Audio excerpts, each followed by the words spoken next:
January. There's a reason January babies handle cold plunges that make everyone else cry. Their bodies adapted before they took a first breath. When humans migrated out of Africa into northern latitudes around 40,000 years ago, the first winter killed most of them. The ones who survived had more brown fat, slower metabolisms and scarcity, and skin that could synthesize what little vitamin D the weak sun offered. Those genes got passed down through northern European, Inuit, and Siberian populations. Your final trimester happened in the darkest stretch of the year. Your mother's vitamin D crashed. Your body compensated the way human bodies have compensated for 40,000 years. More melatonin, more brown fat. That brown fat sticks around into adulthood. It's why January-born adults handle cold better. They run leaner. They go longer between meals without crashing. Your metabolism learned scarcity before scarcity arrived. Winter babies also score higher on novelty-seeking in some psychological studies. The kind of person who signs up for the ice bath while everyone else watches. The costs are real. Higher preterm, birth risk, slightly elevated hypertension later in life. But you came out of conditions that broke softer pregnancies. February. February babies catch more colds in their first year than any other birth month. The ones who survive that come out with something the rest don't have. Modern parents panic when their baby gets sick. 200,000 years of human evolution says they shouldn't. For most of human history, babies were born into pathogen-dense environments. Caves shared with 20 family members. Mongolian jurs, where livestock slept 3 feet from the cradle. The babies whose immune systems trained fast were the ones who survived. February babies still run that code. More efficient fever responses, faster pathogen clearance, the kind of calibration that pays off for decades. Children raised in over-sterilized environments show higher rates of allergies. February babies got the opposite training. The downside is asthma, slightly higher rates of childhood asthma and type 1 diabetes. Same exposures, different outcome. A detail almost nobody knows: February is the rarest birth month of the year, and leap day babies show hints of longer lifespans in small studies. The toughest pregnancies tend to be the ones that make that cut. Your body fought a war before it could focus its eyes. It won.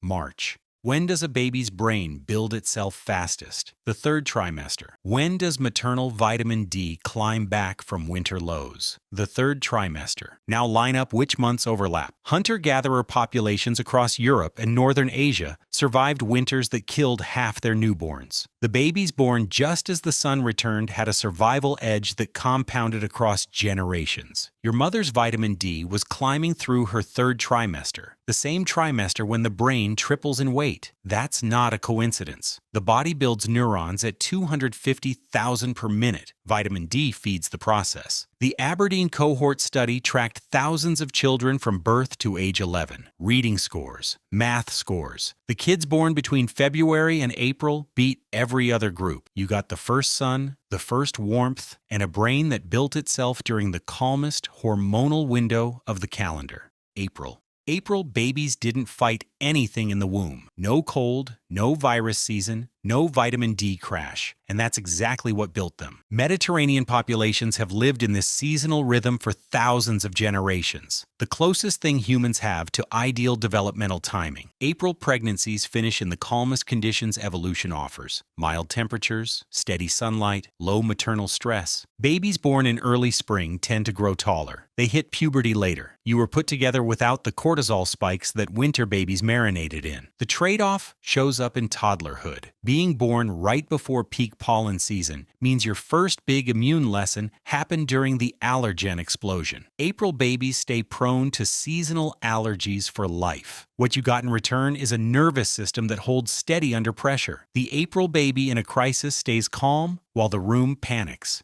May. May has the cleanest newborn profile of any birth month in the Northern Hemisphere. It also has a hidden statistical shadow nobody talks about. The clean part first. Late gestation in stable spring conditions. Birth before peak heat. Birth before grass pollen explodes. Solid birth weights. Strong early lung function. Then the part that surprised researchers. A study of over 42,000 people across Canada, Britain, Denmark, and Sweden found May babies in the Northern Hemisphere have a 13% higher risk of developing multiple sclerosis. The The link traces back to low maternal vitamin D in the second trimester. Deep winter for May babies up north. The reverse pattern shows up in the southern hemisphere. There, November carries that risk. Same disease, different latitude. Most May babies will never develop MS. The pattern still shows up in every northern country studied. You came out clean on the surface, carrying a statistical risk most people never learn about. June. Paul McCartney, June. Anne Frank, June. Marilyn Monroe, June. A disproportionate number of people known for emotional sensitivity and creative output were born in this month. May gave you a clean newborn profile. June gave you something stranger, a brain locked onto a rhythm the rest of the calendar can't reach. Early humans lived near the equator for hundreds of thousands of years. 12 hours of light, 12 hours of dark every day. The human circadian system was shaped in that environment. June babies in the northern hemisphere are born into the closest match to that ancestral rhythm. The Hadza in Tanzania still live on it today. Daylight at birth shapes how your circadian system settles. Steadier sleep-wake patterns, stronger melatonin cycles, lower rates of seasonal affective disorder than winter-born peers. June births across multiple European studies show lower rates of seasonal depression, even after controlling for income, region, and parental health. One cost shows up later: higher rates of myopia. June babies got more early life light exposure than anyone, and the eye adjusted. You see the brightest start to life. Your brain still runs on it.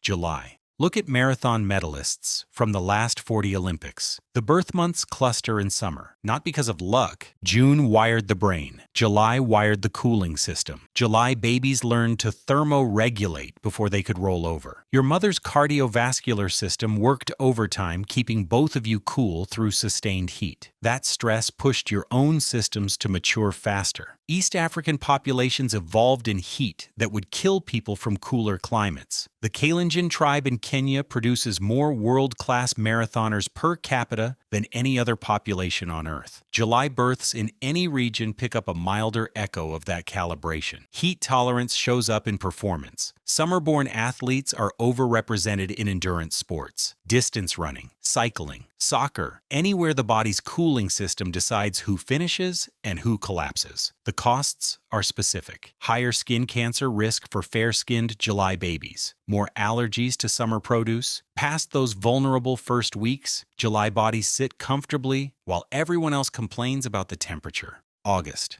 August babies should be running the world by now. The biology lined up perfectly. Then, the school calendar walked in. August babies developed under the highest vitamin D levels of the whole year. Heavier births, stronger bones, later puberty, taller adult stature, lower rates of depression and bipolar disorder. The biological profile is one of the strongest of any month. But the calendar doesn't care about biology. In school systems with September 1st cutoffs, August babies are the youngest in every grade. The relative age effect shows up consistently. Youngest kids score lower on early tests. They pick up more ADHD diagnoses that are really just younger kids being measured against older peers. In countries with different cutoffs, the effect lands on different months. But wherever it lands, the youngest kid in the room pays the price. The biology gave you advantages. The school system stole them in childhood. Once you see it, it stops running you. September. 10 to 15%. That's how much more likely September babies are to live past 100 compared to babies born in spring. The longest living populations on Earth, the blue zones in Sardinia, Okinawa, and Costa Rica, show clustering around fall births. Italian centenarian studies found September and October births overrepresented in their data. September gets the strongest version of late summer biology. Your mother's third trimester vitamin D peaked at the perfect moment. The cellular building blocks for lifelong cardiovascular health were laid down in optimal conditions. September births show taller stature, stronger early bone density, cardiovascular systems that age slower than peers. The longevity signal isn't about luck, it's about foundation. The third trimester environment your mother gave you was clean enough to build a body designed to keep going. You weren't built to peak early, you were built to last.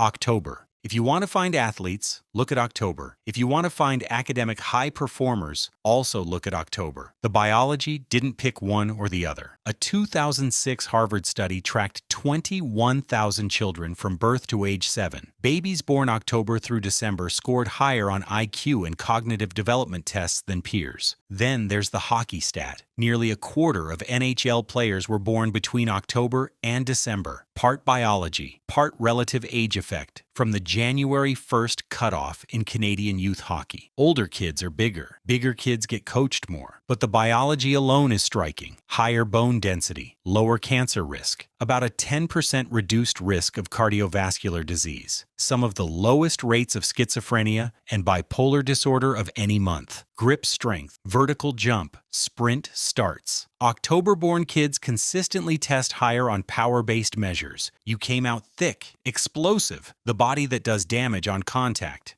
November. May babies carry the highest MS risk in the Northern Hemisphere. November babies carry the lowest, the same disease, the opposite end of the calendar. The Oxford study put a number on it, a 19% reduced MS risk for November births, the cleanest neurological profile of any month in the North. November sits on the resilient end of nearly every health spectrum measured. Lower rates of depression, a 10 to 15% lower risk of heart disease and lung cancer in adulthood. The endurance signal is the most consistent finding. November-born kids show 7 to 10% higher VO2 max scores in youth data. The same East African populations that dominate distance running also show clustering of fall birthdays among their elite athletes. November adults rarely quit, a body that keeps moving when the room has emptied out. December. This one sounds like a joke until you check the data. A massive share of Canadian professional hockey players were born between October and December. In leagues organized by calendar year, December birthdays put you among the oldest and largest on the ice. Coaches favor the more developed kids. The advantage compounds across years, but the biology backs the cold story independently. The Inuit carry a genetic adaptation called TBX15 that keeps brown fat active for cold survival. They inherited it from Denisovan ancestors tens of thousands of years ago. December babies in cold climate regions don't carry that gene variant, but cold exposure in their first weeks keeps thermogenic tissue active longer than babies born into warmer months. The same survival system triggered through environment instead of genetics. December births also show lower MS rates and better cold tolerance into adulthood. Your body was put together for the cold, the dark, and the long winter. You survived the season that ends other pregnancies. What this actually means for you. For most of human history, the month you were born wasn't just a date on a calendar, it was a developmental environment. 12 months, 12 different bodies, built in 12 different environments before any of them ever saw daylight. Every month gave you something genuine. Every month handed you a cost. Now look at the people you live with. Their month is just as loaded as yours. Your birth month shaped you. It does not own you.